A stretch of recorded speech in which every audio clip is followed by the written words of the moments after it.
القصة بتبدأ بيوسف الجمال، شاب ذكي لكنه عايش حياة عادية وسط القاهرة، شغال في شركة كبيرة اسمها المشروع إكس دي. لكنه شاك من فترة إن في حاجة مش مظبوطة بتحصل جوا الشركة.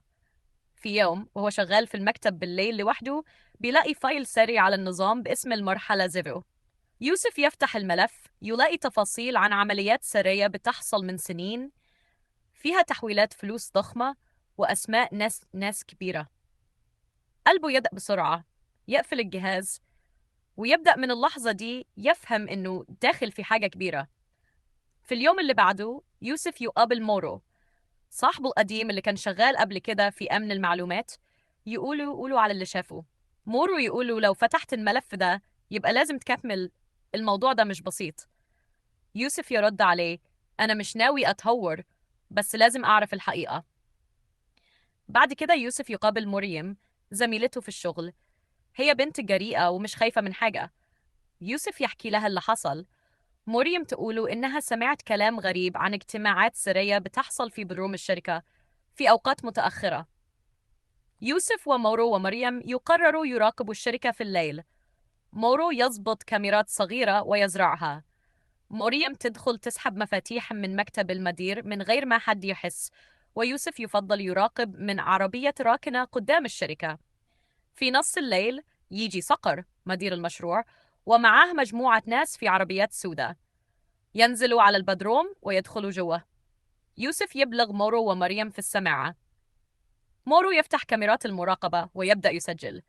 يظهر قدامهم مكان كبير في البدروم شبه غرفة عمليات، ناس لابسة رسمي وأوراق وأجهزة، وفي طيارة درون صغيرة مرسوم عليها شعار المشروع إكس.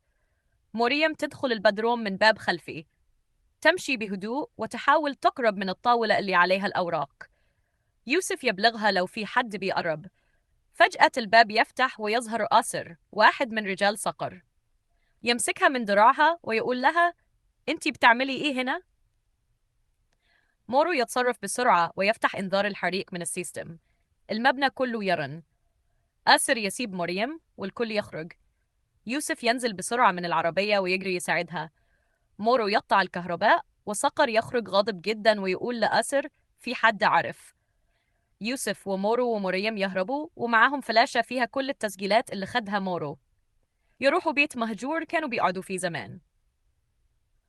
مورو يفتح اللابتوب ويشوف التسجيلات، يكتشف إن المشروع إكس عبارة عن شبكة سرية لتمويل عمليات غير قانونية بين رجال أعمال وناس في السلطة.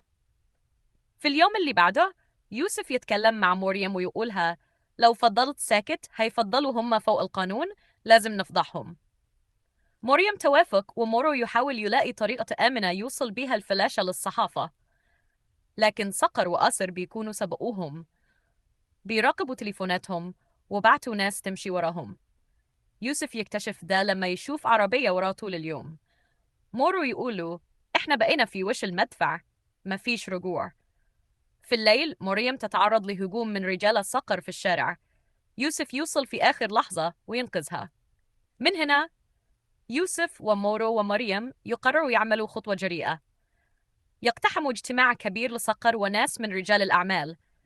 يوسف يلبس لبس عادي ويدخل من بوابة جانبية للمكان اللي فيه الاجتماع. مورو يفضل برا على اللابتوب. مريم تبقى في عربية في الشارع تراقب. يوسف يوصل لك نهاية الفيلم الحقيقية. بعد ما يوسف ومورو ومريم ينشروا التسجيلات، الدنيا تتقلب في البلد. التحقيقات تفتح وأسماء ثقيلة بتقع. الكل يفتكر إن اللعبة خلصت. لكن في مشهد بعد الأحداث الرئيسية، يوسف ماشي لوحده في الشارع بالليل. فجأة عربية سوداء تقف جنبه. ينزل منها صقر، مش مقبوض عليه زي ما الناس افتكرت. يطلع إن اللي اتقبض عليه كان واحد شبهه، وهو هرب قبل ما البوليس يمسكه. صقر يقرب من يوسف ويقوله: لو كنت فاكر إنك كسبت، أنت لسه ما شفتش حاجة. يوسف يفضل ساكت، وصقر يركب العربية ويمشي. يوسف يطلع موبايله، يلاقي رسالة من رقم مجهول: المرحلة بدأت. اللقطة الأخيرة تكون على وش يوسف باصص قدامه وهو عارف إن اللي جاي أخطر من اللي فات.